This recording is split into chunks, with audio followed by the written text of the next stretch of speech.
Hi everyone, it's Brad, and I have the privilege of being here today with Michael Fu.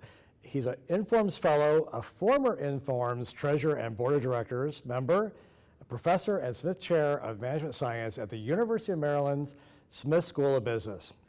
Thank you so much for taking the time out of your busy annual meeting schedule, so welcome. Thank you for having me. It's a pleasure to be here. Well, we're glad to have you. So you kind of know what's going on. You were General Co-Chair last year, and why don't you talk a little bit about that experience last year and kind of the dynamics of this year? Well, as you know, that was kind of a huge surprise because originally we were planning on an in-person meeting. COVID hit. We had to go completely virtual, and it was a huge learning experience for all of us, but especially the Inform staff who were just sensational, and they just pulled it off so well. And I have to say, I'm not envious of this year's program's chair, general chair and program chair, because virtual was hard, but at least it was all virtual. In person is hard, but it's all in person. But hybrid, I mean, that's tough. And so far, from what I've seen, they've done a great job. So yeah, they have done a great job, and having a multi-access experience. I mean, one thing about it is, you can attract sometimes people that maybe couldn't travel before. Yeah, and so to see the expansion of education going, and as a reminder to everyone, this will always be available for at least 3 months. Right. So that's great for the on-demand aspect of it as well. So any advice you have for next year's chair? Yeah, well, actually, I am going to be having lunch with next year's general chair, Sheldon Jacobson. But yeah, I'll be talking with him, and hopefully it'll be all in person next year, but we definitely don't know. I mean, our people are used to dealing with uncertainties. That's supposed to be one of our specialties, so I'm sure he's got a lot of contingencies planned, and he's ready for anything that's going to be offered him. I will give him any advice he wants to hear about, but I'm pretty sure, knowing Sheldon, he's got things pretty much under control. Well, that's great, and I'm sure, though, any advice will be helpful, so you've been there.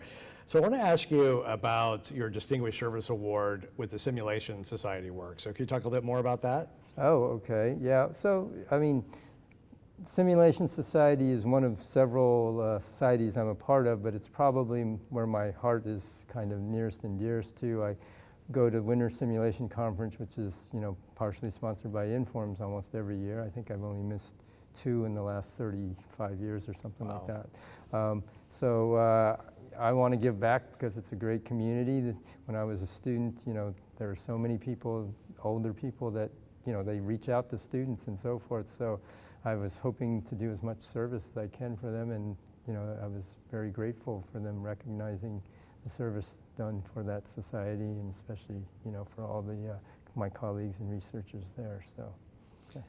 You mentioned students. What advice would you give to a student who maybe this is their first time attending the meeting? Yeah, that's a good question. I think my advice might be a little different than a lot of people, because I think what they will tell you, of course, is that networking is the number one thing that these meetings are about, right? It's even more than, I'd say, giving your talk, although, when I was a student, I know all I could think about was giving my talk, right? And you're so nervous and everything. And so the older people, their words of wisdom would be network, connect with people, tell people one-on-one what you're doing about. And I would say that's good advice for the people that feel comfortable with that, but I would say my advice is to be yourself. Sometimes, though, you should be able to think about outside the box and go outside your comfort zone and try to reach out to people, but, don't beat yourself up about it if you can't talk to 20 people at the reception. I know there are people that they say, wow, that person knows everyone. When I was a student back in 1988 and I went to my first conference, I probably talked to 2 or 3 people the whole time. And I probably thought that was way too few, and maybe it was, but I think, now, I go to conferences, I seem to know almost everyone. It just kind of can happen naturally if you just, put in and be yourself. So, I love that. Yeah, I think just being you, just do your thing, and it'll all happen. So that's right. I also want to ask you, so what other types of research are you passionate about? What other things are you working on? Right now, let's see. Most of the stuff is probably very closely related to simulation. In terms of applications, I did have a recent work with one of my former students from 20-something years ago that was kind of COVID related. It was featured, I think, in ORMS Today last year at some point. Wow. But that was mostly his work. It was not really mine. He kind of just brought me on board to give some feedback and so forth. But it had to do with some of the work that he was doing with some of the doctors that were on the front line, actually in China, in Wuhan, where everything started. So he was working with some doctors, giving some OR type models to help them make some decisions that actually kind of made a huge difference over there in helping them adjust in terms of capacity, mostly in terms of hospital beds and so forth, and predicting how many beds they would need. So something.